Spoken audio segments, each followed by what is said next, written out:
SI लाल का इतने बड़े सॉन्ग को रोक दिया गया है। जी हाँ, 35 लाख से ऊपर का यह सॉन्ग था खेसारी लाल यादव का, बहुत बड़ा।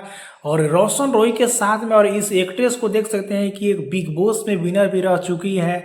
और इतने बड़ी एक्ट्रेस के साथ में आखिर ऐसा क्या हो गया कि खेसारी लाल यादव के इस गाने को रोक दिया गया है, रिलीज करने का परमिशन नहीं दिया जा रहा है। सबसे पहले इस गाने का टाइटल पढ़ लीजिए, देख लीजिए, उसके बाद हम बता रहे हैं इसका कारण क्या है। तो इस गाने का नाम है बंदूक, और इसमें है साना माकूब। जी हाँ, साना माकूब वही एक्ट्रेस जो बिग बॉस में विनर रह चुकी हैं और शायद साउथ फिल्मों में भी ये काम कर चुकी हैं। और रोशन रोही और सृष्टि भारती ने इस गाने को गाया है, यादव राज ने गाने को लिखा है, विकी बॉक्स म्यूजिक दिया है। दरअसल आपको बतला दूं कि डिजिटल बहुत बड़े जो चलाते हैं उनका नाम है सुलभ कुमार। सुलभ कुमार के बारे में आपको पता होगा, खेसारी लाल यादव के भी टीम में दिखते हैं, फिलहाल में नहीं दिख रहे हैं, लेकिन उन्होंने ही इस गाने को खरीदा, यानी कि प्रोड्यूसर वही खुद है इस गाने का। और एक वीडियो बनाकर उन्होंने बतलाया है कि इस गाने का एनओसी नहीं दिया जा रहा है। हमने इस गाने को नवंबर दिसंबर में ही इस गाने को शूट कर लिया है, यानी 2025 में ही इस गाने का शूट हुआ है।